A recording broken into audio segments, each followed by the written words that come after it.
خليل شاشي ماتن كلا بالبلاد المرتاز خرابية جاش خلي مرا فسادي كلا الميدا وتخمس بمري ساجة خربا درشة دخلة أنا ودردو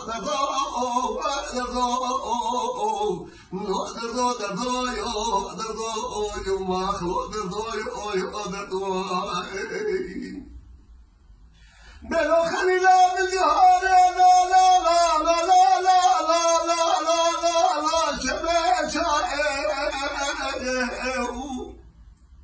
خلينا خويا بالجهار لا لا لا لا لا لا لا لا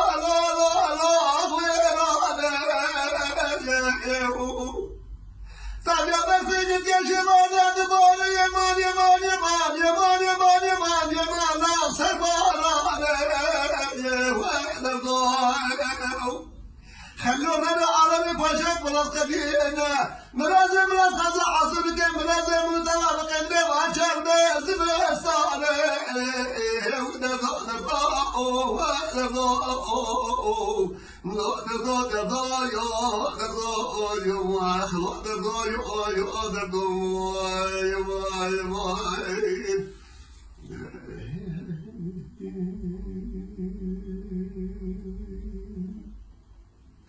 خلي الآن الجهار الأولان لا لا لا لا لا لا لا لا لا لا لا الخطيب خالد بالا تمير بزاف جسام الجاكر سابقتين خالد الفاضل يمان يمان يمان يمان يمان يمان لا صالح خلوا الربع عربي باشا بنزل بلاس قدينا سنة بيدا زلا چاله بلکه زن شسنا ساجی خانمان نگاش یوراتی قاچا و قاچونه لا بوفینا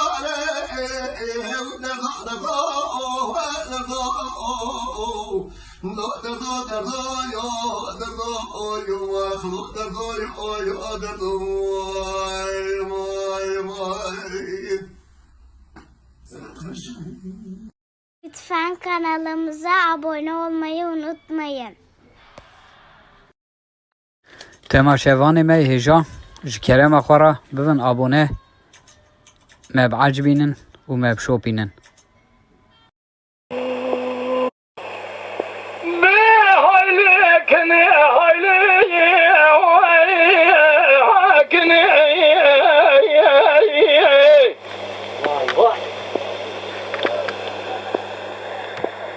شباب اللي مكانوا من شوية مكاسدي